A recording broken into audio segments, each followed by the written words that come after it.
start now, and we will call the names of those who have been put down to get baptized. Please understand that this is general relationship, because afterwards each individual will have to be met personally and spoken to. So this is just general. We want to talk about the depravity of man today. What has happened to us when we turn away from the one God that we studied last week? So before that, we want to call the name Sister Carly, wherever you are. Show yourself. If she's downstairs, get her for me. And let us start, first of all, with a word of prayer, my dear brethren. Let us pray, children. We are going to pray now. Focus, pay attention. We're going to pray. Right where you are, let's pray. Gracious, loving Father, be with us now as we enter into the baptism class. Bless everyone that pay attention and help them to learn truth for your glory's sake through baptism. In Jesus' holy name we pray. Amen. Amen. Okay. So now we're going to get the names called. And we're going to go for half an hour this time. We're going to touch major points. Sister Kali.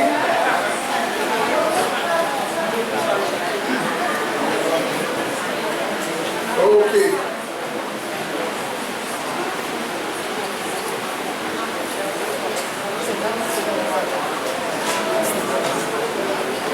Let us start. Sister Cindy. I saw the face.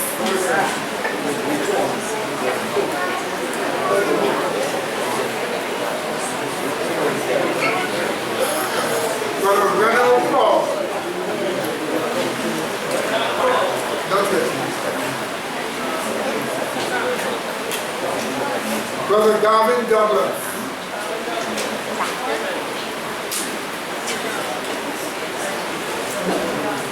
Sister Ulla Judd, obviously.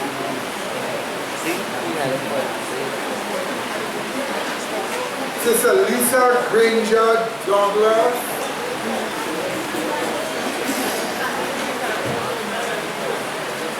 Emily Miguel.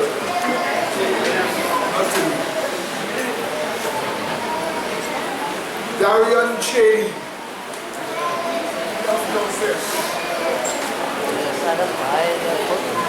Jeffrey Chapman. Sister Ayana Jones. Cousin Saber. Brother Colin Jones. Brother Michael Jones. Sister Paulina Jones. Sister Alicia Antoine.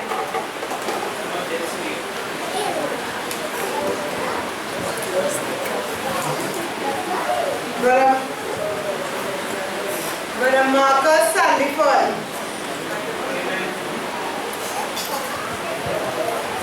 Sister Jennifer Wong.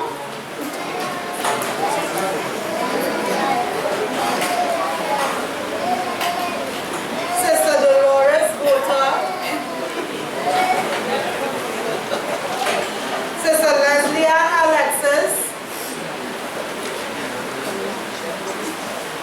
Sister Andrea Farrell.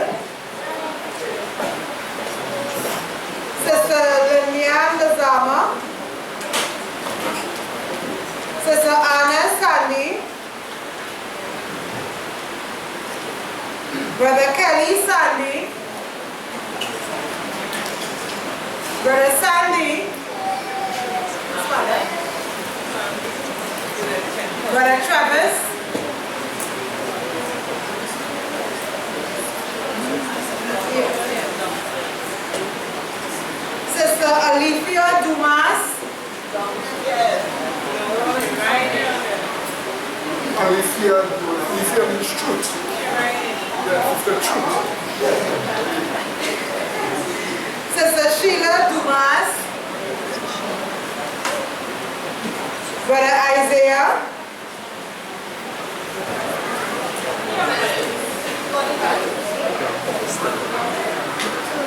Sister Annabeth.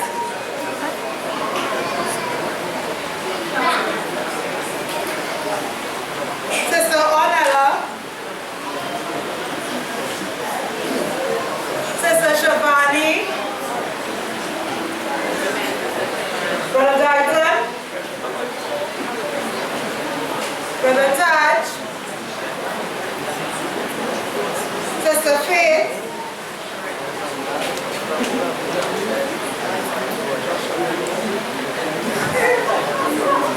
Brother Simon Pierre. Sister Elizabeth. Sister Aria Bruce. Sister Carrie. Sister Anika.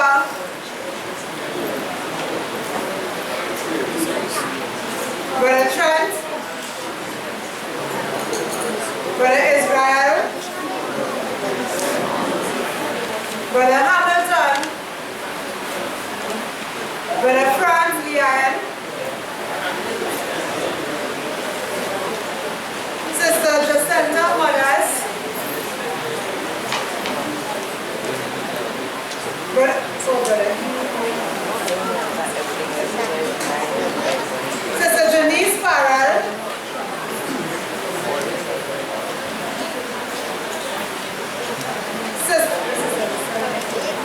Brother Warren. Sister Albert Romero.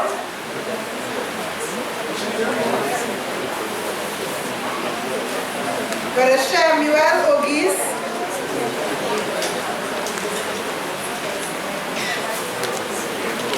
Brother JC. Brother Cameron. Brother Andrew Liverpool.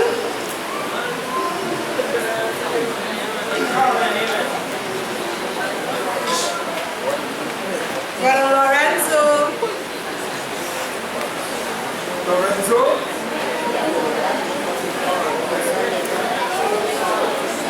Sister Kadeen.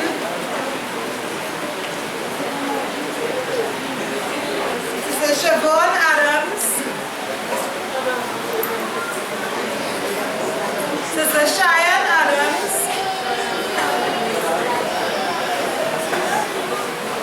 Keston Monroe.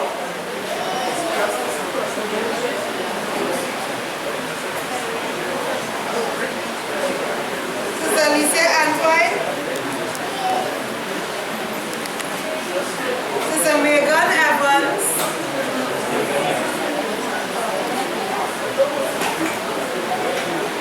Sister Liz Brown. Brother David Mohammed.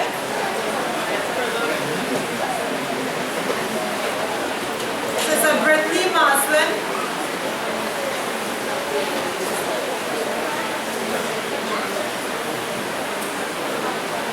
Sister Janaya Watkins.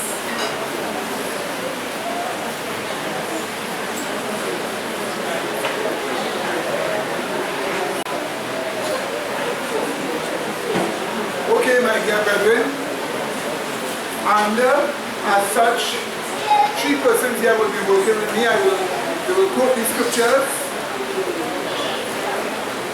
Of course, Brother David, Sister Jenna, and Sister Rachel. So today we want to touch the depravity of man, the depravity of man. The fact that man is totally depraved. What does that mean? First of all, it means that when God created man, he was created with the image of God in him. Now in the Bible, the image of God is God dwelling in a person. Remember the Bible says God was a Christ. And it says that Christ is the image of the what? Invisible God. So the image of God is God in what? a person. When man sinned, he lost the image of God. So he became vacuous.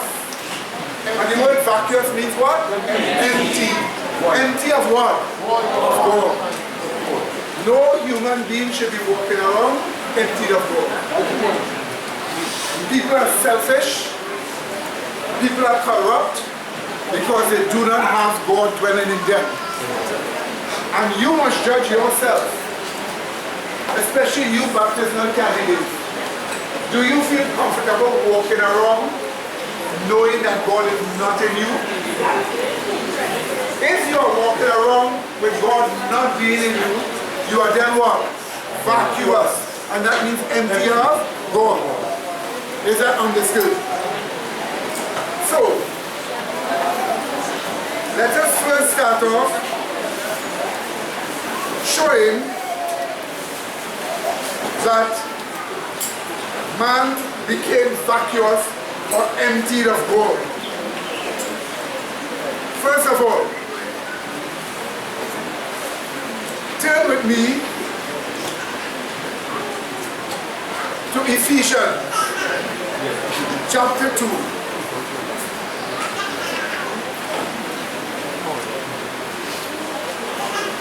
And we will read verse 12.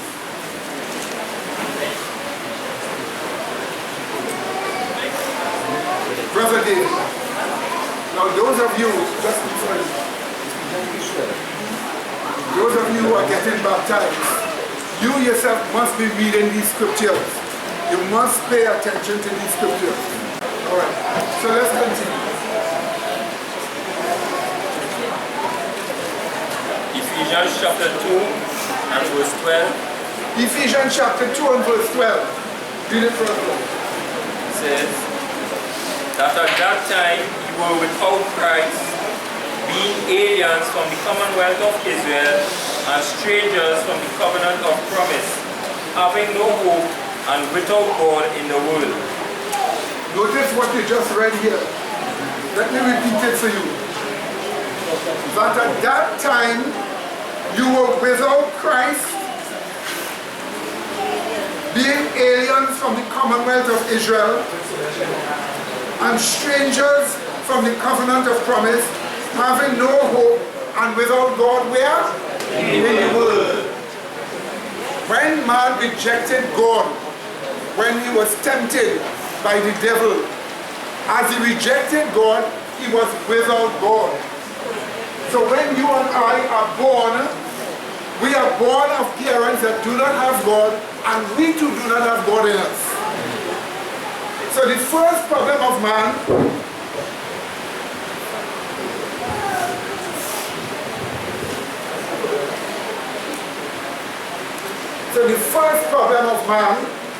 is that man is emptied of God. He does not have God dwelling in him. You dear who are going to get baptized, if you are emptied of God and you go down into the water, you're not really baptized. Because they cannot go down in the water, emptied of God, come up emptied of God and still feel right. Is that understood? Yes. Alright? So somebody asked, where in the physical anatomy of man does God dwell? If the mind is the answer, is it safe to say that a man's mind is his soul? Soul meaning identity. First of all, the word soul just means creature. God breathed into his nostrils the breath of life, and man became a living creature. That's all the word means, creature. Sometimes it is used to mean you or myself. When God says, my soul within me, right, is destroyed. He's saying, myself within me is destroyed. So the word soul is an old English word that is used to mean different things.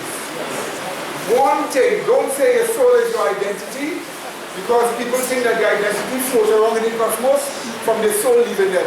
Yes. That is false doctrine. Yes. And where is God dwells in the mind? Right. The mind is the reasoning process of your brain.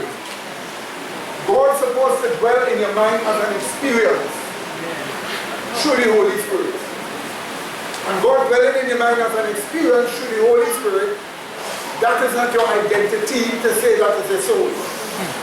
Soul is not identity. The Bible says the soul that's in it shall what? Die. If your body dies, you don't have an identity. Your body is a creature. So that is not the meaning of the word soul. But we're not talking about that anyhow. Here's what we're talking about. God dwells in your mind. Your reasoning process. That's why he says, come let us what? Is that understood? So those of you who are here for the first time, where do you think God wants to dwell? In your mind. Because it's out of the mind your whole life comes. You relate to people out of your mind. God must dwell in your mind as the spiritual law. As the what? Spiritual law. Watch me.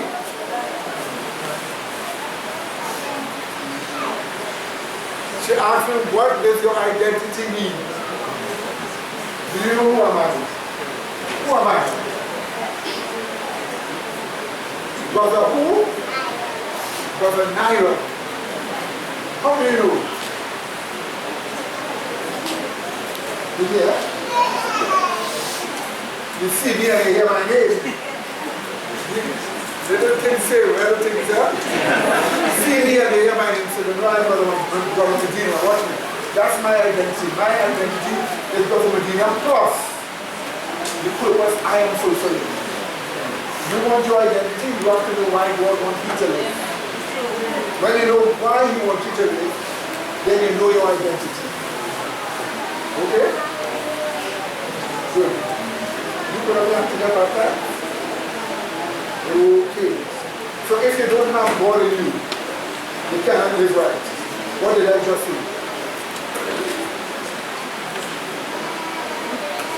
That's right. Even for the child. If you do not have God in you, you cannot live right. Okay, so let's go on again. And next one again. Romans 1:28. Sister Rachel.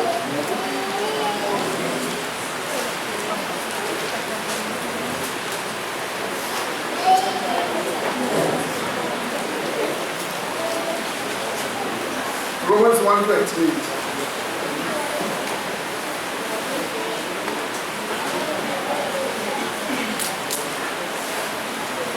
Romans 1:28 says, and even as they did not like to retain God in their knowledge, God gave them over to a reprobate mind to do those things which are not convenient. So this scripture here clearly shows us, notice again what the sister just says, even as they did not like to retain God in their knowledge. So God dwells in the knowledge of your mind. So we are being told that people don't like to retain God in their what? Knowledge in their mind. Okay? So where God have to be? In the knowledge of your mind. Is that understood? So if you don't have God in the knowledge of your mind, you are absent of God. Do you understand that? You are vacuous, empty. But when you are vacuous of God or empty, you develop certain things. You develop something called the carnal mind. Now what is the carnal mind? It is just a term for the word fleshly. So when you have carnal mind, it means fleshly mind. Watch this now, watch. If God is not in your mind, what will be in your mind? Your feelings, how you feel. What did I just say? If God is not in your mind, what will be in your mind is how you what? Feel. You have what you call a fleshly mind. And that is the problem with humanity today. When a man rapes a woman, he's following how he feels. But where is that? When a man pulls a gun to shoot somebody, he is following how he feels. But where is that? So it is called carnal mind or fleshly mind. Now whatever is supposed to be in your mind is God. And God's supposed to be the highest ideal in your mind. If God is not in your mind doesn't have a highest ideal as God. It will have as a high ideal whatever influence your feelings. Are you listening to me? Whatever influence your feelings will be the highest ideal in your mind. That is why young boys in school run down girls. That's why young girls in school get pregnant very quickly. Because their feelings is the highest thing in your mind for the while. And they follow the highest thing in your mind and get into trouble. Is that understood? But you're already in trouble if God is not here. Is that understood? Watch me again. Watch me again. If in your mind are your feelings, then your feelings are not controlled by God, but your feelings rule your mind. And if your feelings rule your mind, you call it corrupt feelings. Is that understood? So now let's look at carnal mind first, and then we will look at rotten feelings. Sister Jenna. Romans 8.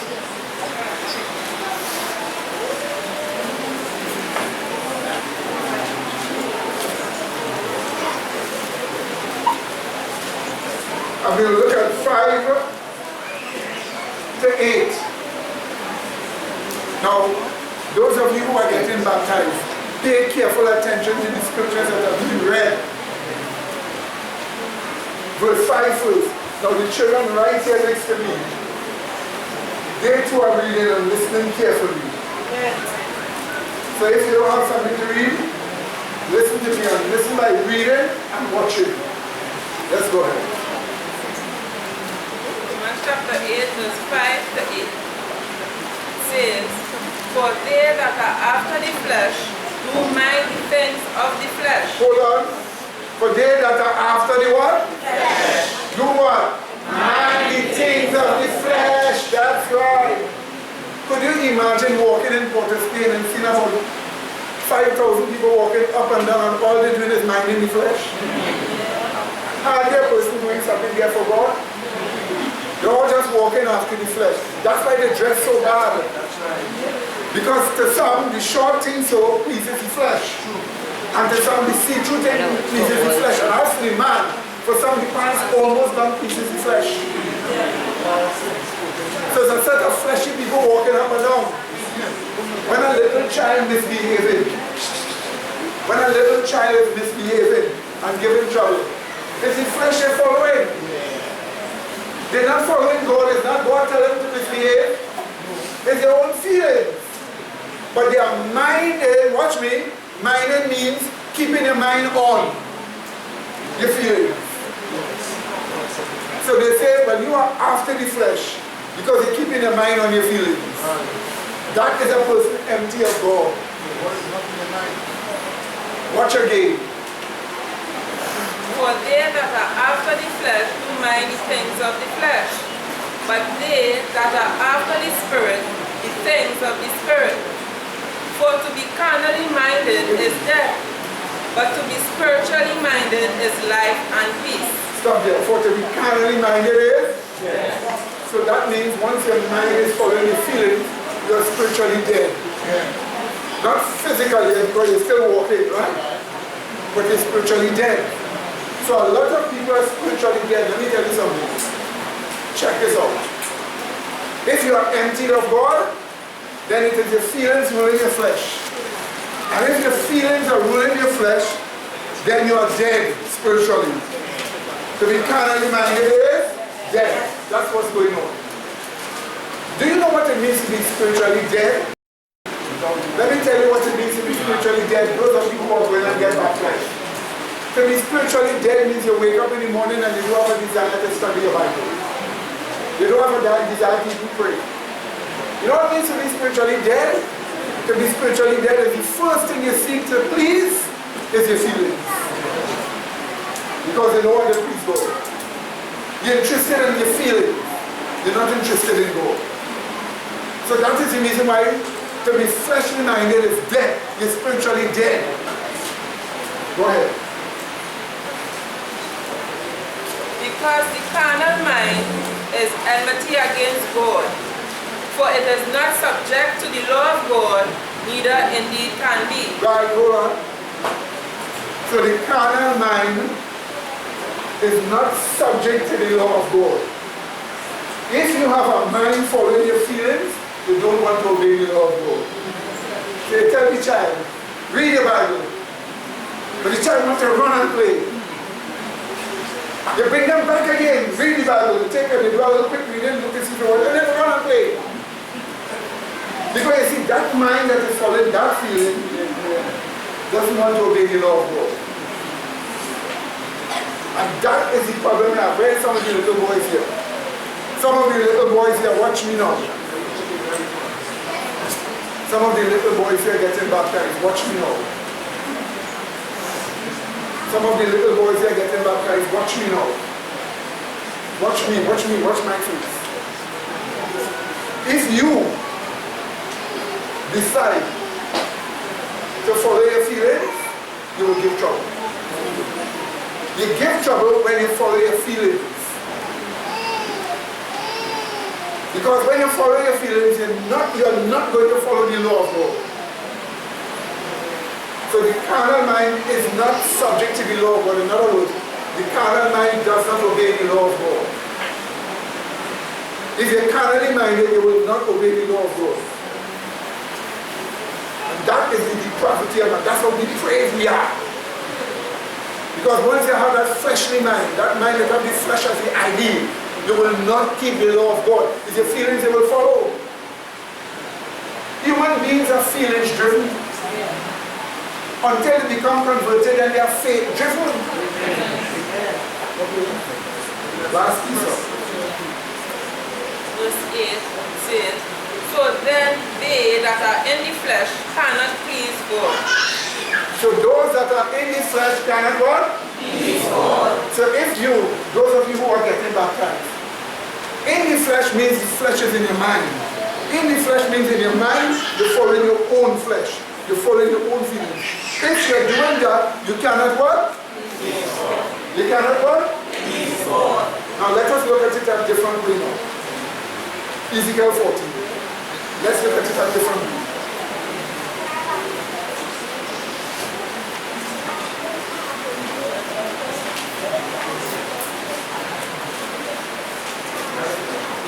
That's what it is, remember? Ezekiel 14. Sister Rachel.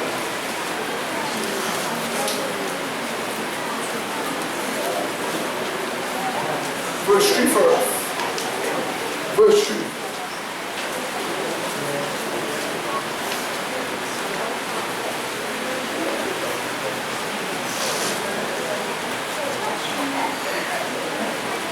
Ezekiel chapter 14 verses 3 say, Son of man, these men have set up their idols in their heart.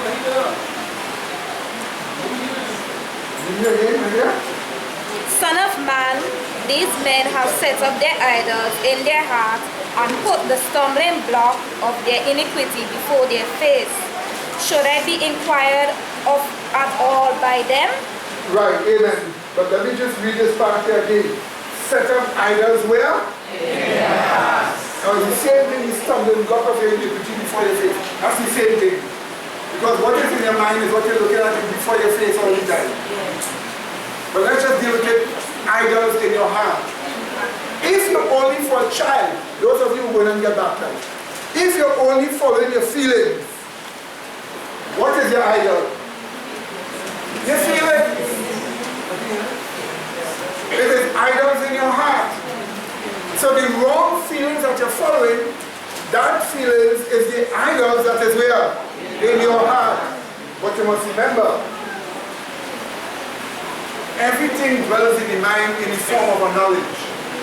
So you ask, how can my feelings dwell in my mind as a knowledge? Example, watch me. Something is biting your hand and you go and kill it, watch. And you hit it and you kill it. The feeling you get in there is a feeling in your mind that tells you I'm being bitten. You get that way? The feeling that you're feeling in your hand from the wasp is a feeling that is telling you I'm being bitten. Is that not so? So the feeling dwell in your mind as a knowledge. Right? But that knowledge tells you to do something wrong. So look the feelings in your mind. And that feeling is telling you to do something wrong. That's the reason why you will follow the feeling and do something wrong if you are empty of God or vacuous. Is that understood? Do you get that clear? Yes. Right. Watch one more thing again too. Everybody who say, I can't help myself. Look at how I feel. Watch this. Your feelings influence your mind. Watch me.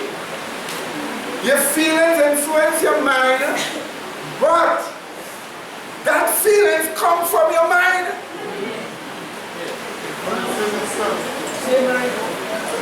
Don't you think as though the feelings come from your belly? The feeling comes from your mind.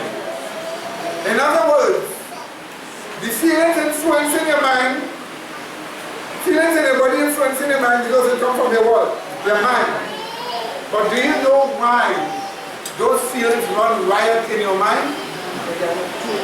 Because there is not something powerful enough to subdue it in your mind. The only thing powerful enough to subdue it is God. So if God is not the idea there, in your mind, the feelings will run riot. You get it there? We're taking this in a different way. One more thing again. I am sure some of you, those of you who go and get baptized, I'm sure some of you have this experience already. Watch. You feel for the wrong in your mind. And you feel it strong, you're thinking about it, but you're just not doing it. So you make a division between watch. How you think about the thing, how you feel about the thing, and what you do about the thing. Do you know why that is good for many of us? Because if you follow how you feel, based upon what you're thinking, by the time you do it, you are infected.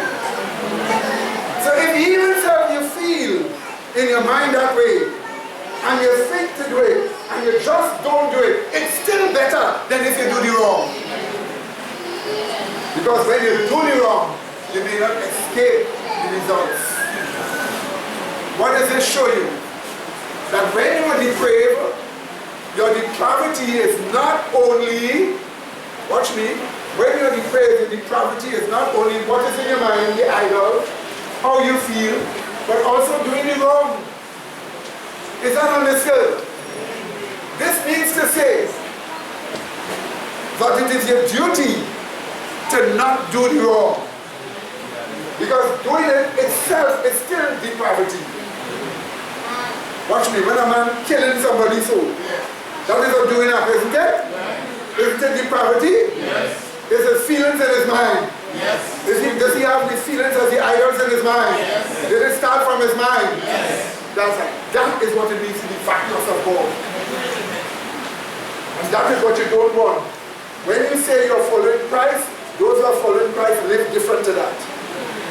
And if you find yourself doing that, talk to somebody in the faith here who will show you the pattern of dealing with it. But it must always start supernatural. It's only God can change you. What do you say? Amen? Amen? Let's just look at one more thing again.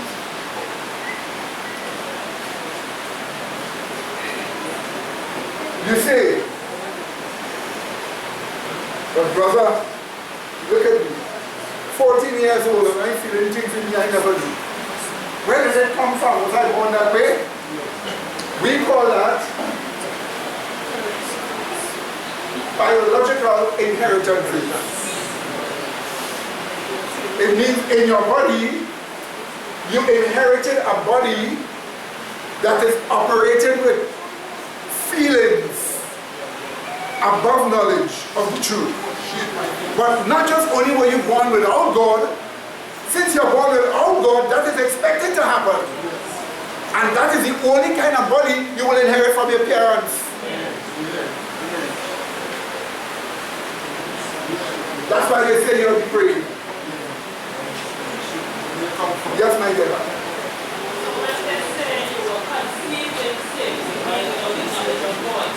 That's like born without God. You see? You got it. You're born without God. So as you are born now and there's no God in you, you must sin. Watch one thing. Somebody must give me their arm. Put up the arm. Give me their arm. You couldn't give me your arm. This is Curly's arm. What kind of flesh do you call this? Now look, it's my kind of flesh. What kind of flesh do you call it? Sinful human flesh. That's right. What do you call this flesh? Sinful human flesh. Watch me.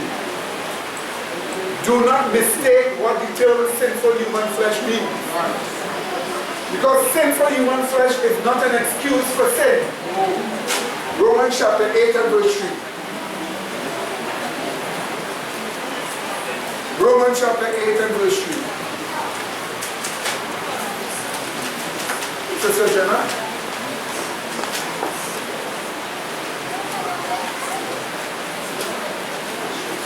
Romans chapter 8 and verse 3 says, "For what the law could not do, in that it was weak through the flesh, God sending his own Son in the likeness of sinful flesh, and for sin condemned sin in the flesh."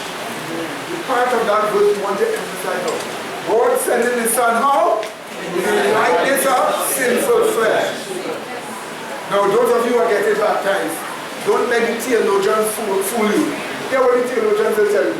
They say it was like sinful flesh. So when it says God sending his Son in the likeness of sinful flesh, watch the deception. The deception is how they emphasize the word. Watch. Watch the deception.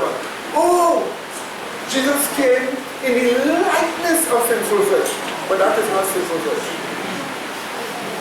So he said, well, what did they say? It's like sinful flesh. Could you tell me what is like sinful flesh that is not sinful flesh? If it is not what? Like sinful flesh, in reality, it is not what? Sinful flesh. So the word likeness means sameness. What does it mean? Sameness. Get that clear? So what kind of flesh did Jesus have? The same kind of flesh is Colleen has now. Sinful flesh. That is, he said, so Christ had your kind of flesh. Now here is the point. Yes, brother. What I want to understand here, right? They say, for what the law could not do. This law was the law of sin? No, the Ten Commandments. Oh, it couldn't do. Watch me. Watch me, brother. If you tell me I'm a 90% law, look at the Ten Commandments, do it. The Ten Commandments can't do nothing for your flesh. In fact, when Moses came down with the Ten Commandments and all the children of Israel said, Moses, you can't look at your face. When God was talking to them, you know what they said? We can't view him. Moses, you talk to us instead. So you see, my dear brother, giving you the Ten Commandments so doesn't make you obey it.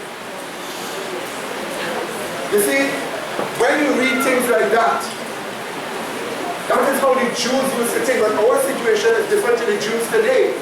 The Jews believe that the law came, and when the law came, you must do the law.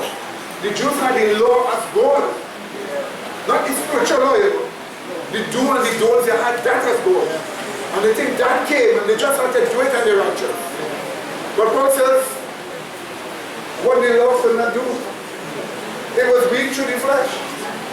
God sending his Son in the likeness of sinful flesh. Let us just ask ourselves the question before we close off here. What is sinful flesh? That was my point, Brother Naya. My point was really to say that in this sinful flesh, there is nothing that, the law could do for a person, because remember, this person is without God in his heart. So So then what this law could really do to this person, even if the person have a mind to think that, okay, this is God's law and I'm going to do by works. It really was not just say was going to do anything for that person. Because God wasn't in the person. Beautiful. That's where we have to start. God sending His Son in the likeness of what? Sinful flesh. It means Christ had what? Sinful flesh. Yet Christ had no sin.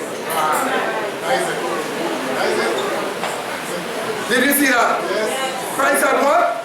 Sinful flesh, yet what? No sin. Because sinful flesh is not sin. What is sinful flesh? Watch. Watch what sinful flesh is.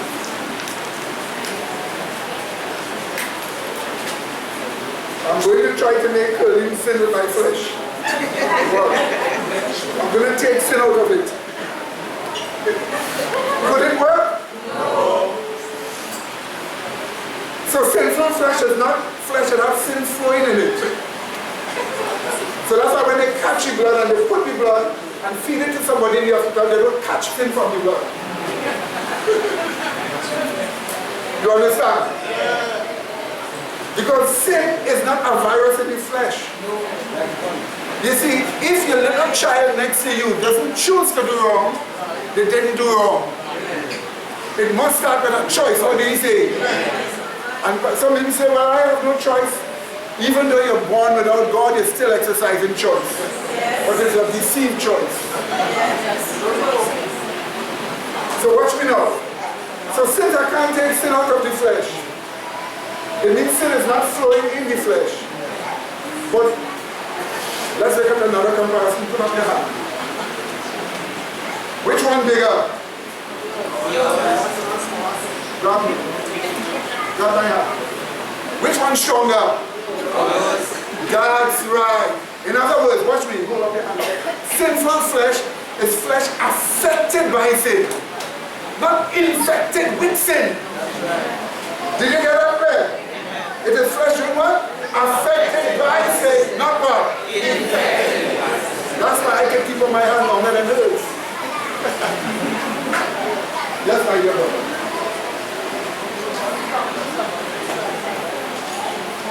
Romans 7:25. Yeah.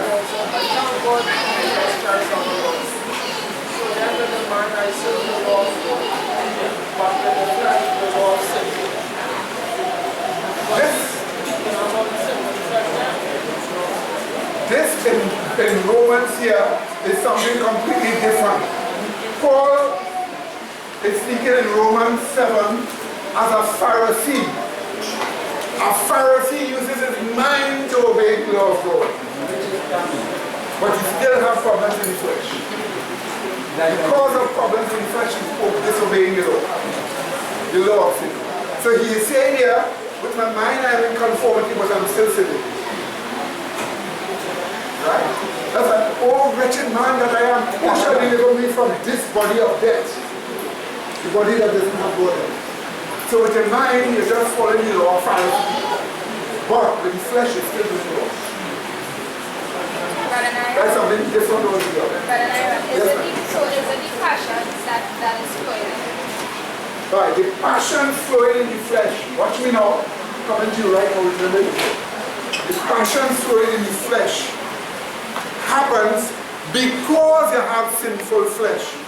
But it don't have to happen even though you have sinful flesh. So watch me now, watch.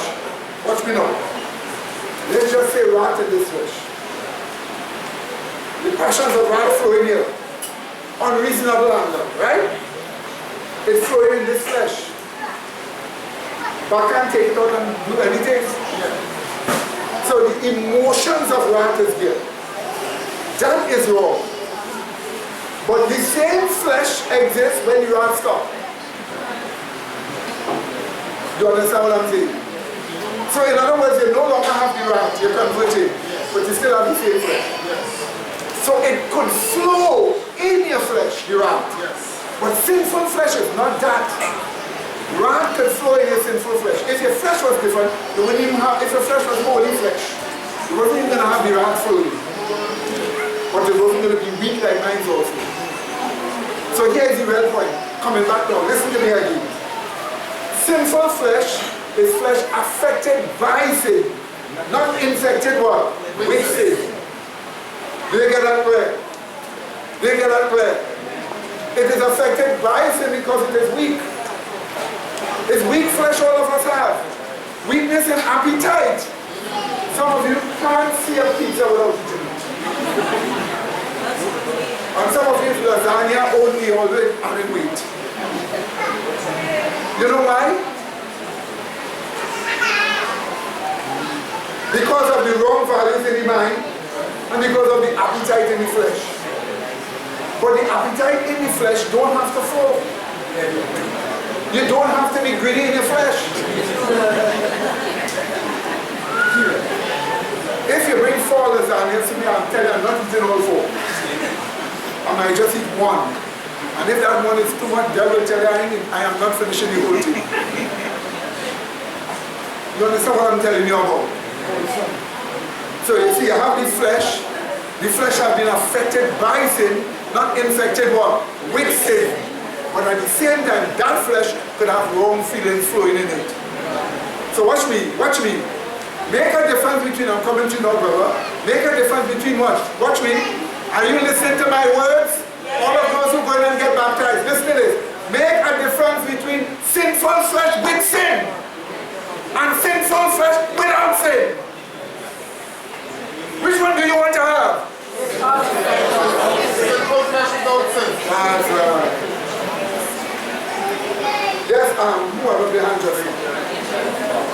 Oh, Angel Bob and then this brother. Yes. Just now, brother. One moment, brother. One moment. This shall have our hands full. Come. She wants to know what infected me. Watch me. Keep up your hand. Sinful flesh, huh? What is this? A mark? Can I put the mark inside your flesh? Why do you want me to put this? How can I put it inside your body? So this one, this black thing to go all down here, so all down here, so all here. So how can I put it in?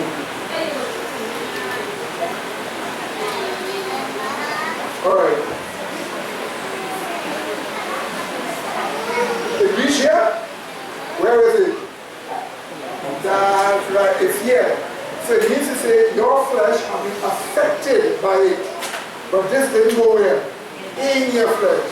So it was not what? Infected. You get it now? Huh? Amen.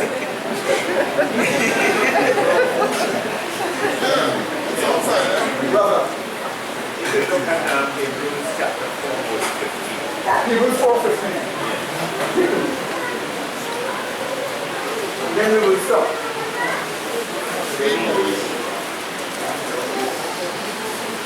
Go ahead, my dear brother. For we have not an high priest which cannot be touched with the feeling of infirmity, but was in all point tempted. Right as we are, yet without sin. Did you see that, brother? I can miss a little part here. I'll read it over. For we have not high priest which cannot be touched with the feeling of our infirmity, but was in all points tempted as we are, yet without sin. That's right. So watch me now. Let's see some infirmity. Now.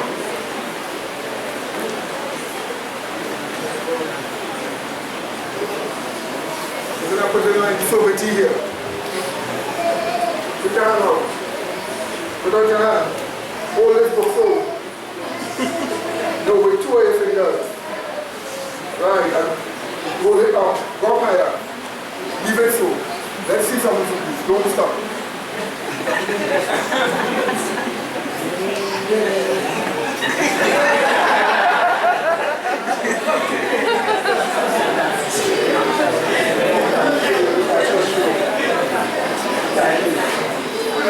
Infirmities is bodily weaknesses. More or less. Oh, let's be careful, man. I can hold it out much longer than you. But so infirmities is bodily weaknesses. Christ had the same weakness our body had. But he didn't sin. Do you get that, my dear brethren? So you can have the same weakness that Christ's body has, but you don't have to sin. Is that understood? So what you mean? Sinful flesh is not an excuse for sin. Because sin starts with your mind. You all get that clear, right? Amen. Yes, brother. What kind of flesh Adam before sin had? Adam had holy flesh. No perverted feelings in it. He had strength. He could lift me up like that with one hand and he wouldn't get tired. There's no bad feelings in him, no bad habits. And worse yet, no wrong feelings that could influence his mind. So he had holy flesh. But it was so because God was there in him, governing everything. Our problem is empty of God. So the whole body going haywire, all kinds of things happening. We try to do it my way, our way. So what you need is God dwelling there. In you. That's the answer. Yes, my dear sister.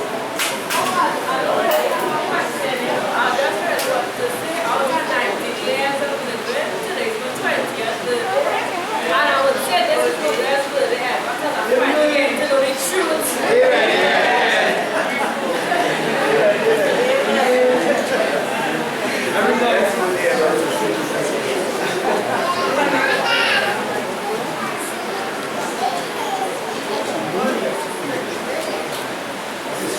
She asked me how sinful flesh enter your mind. Sinful flesh never goes in your mind. But sinful flesh,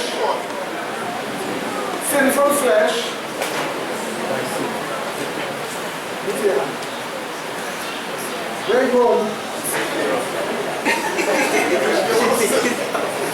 So sinful flesh is flesh affected by sin, but not flesh in the sin. But if the mind doesn't have God, the problem is not the flesh, the problem is the mind doesn't have God. Understand?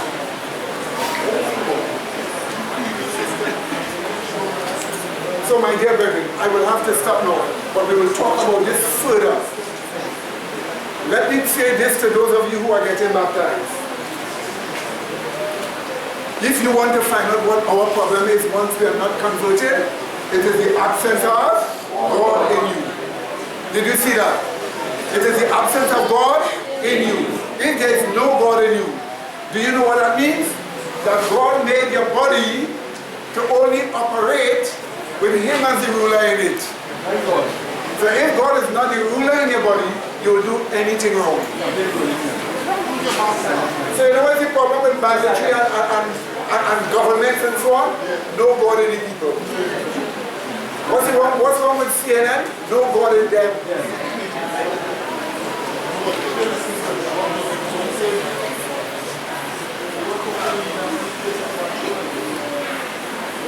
So you all understand, right, my dear brethren? So in closing, let me tell you this. The depravity of man, listen to me.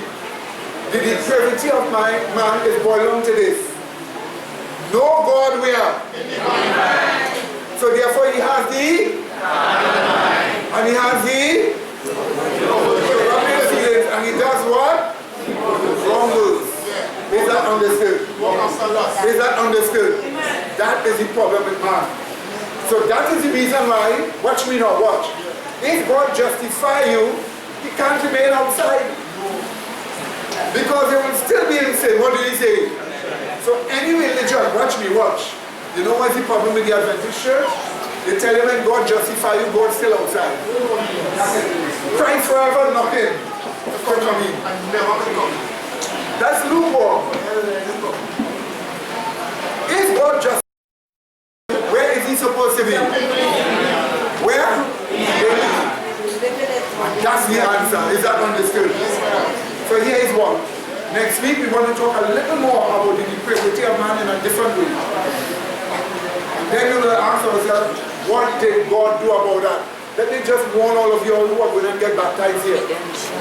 There's one plan crafted to deal with us and our sinful state. And if we do not benefit from this plan, there is no hope. They have one plan of salvation. But you know what was so good about God? He take a plan, watch. Alright, watch me. You say, Brother, when you know how you draw a neck and a collar on this person, I show you must have a plan, watch. The neck can be wider than the head. It has to be smaller than the head, okay? So I'll show you one. Then I said the neck can't be too long because it can't stay on the head. So you need a short neck, okay? The color that a person wears isn't down here, it's around the neck. Watch. You notice that? So if you're drawing the color, you're drawing close lines. Does that make sense? Yes. Right, so I'm just showing you a little technique and doing a quick line drawing. That is a plan.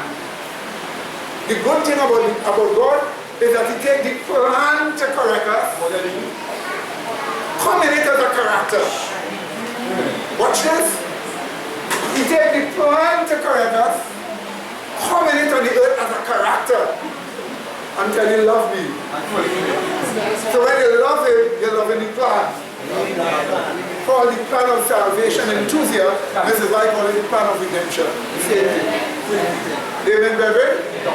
That plan, He says, study it and you're studying me. Isn't that wonderful? So you're not studying some kind of machinery. You're studying God Himself as a character. What do you think? We'll talk about that later. So until then, so those of you in the baptism class, remember what we said.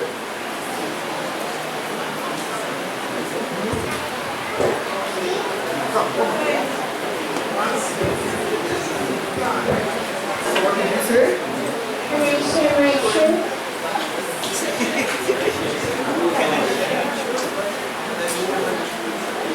I 20 to the Lord and to the testimony that the Spirit not opposed to this for there are no light in them. It's not no light in them. They have God? No. So then they're vacuous. The vacuous? What kind of mind they have? They have no God. Sin. Carnal mind. Amen. Amen? Amen.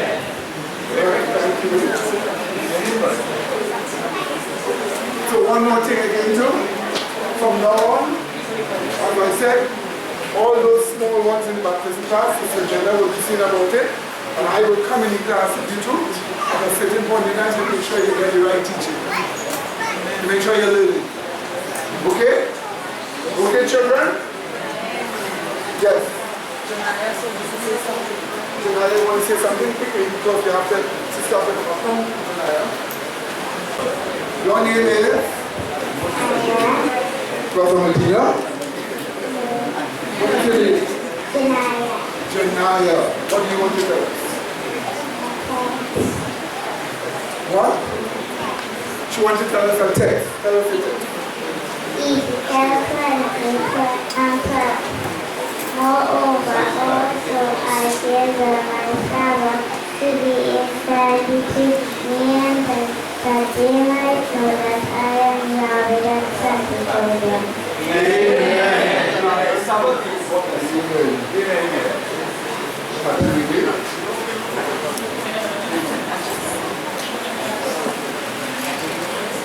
Alright, so let us have a word of prayer. Let's bow our heads. Let us read. Gracious loving Father, thank you for all these truths that you have shown us. Thank you for blessing us. Help us to understand even further that a depraved person doesn't have God dwelling in them. And they develop the carnal mind, they have corrupted feelings and do wrong works. So please help us that we may be corrected. We may have sinful flesh, but that is not sin in the flesh, but flesh affected by sin, but we do not have to sin. So help us, Father, to have sinful flesh without sin like Jesus. thanking you for loving us through Christ our Savior. Amen.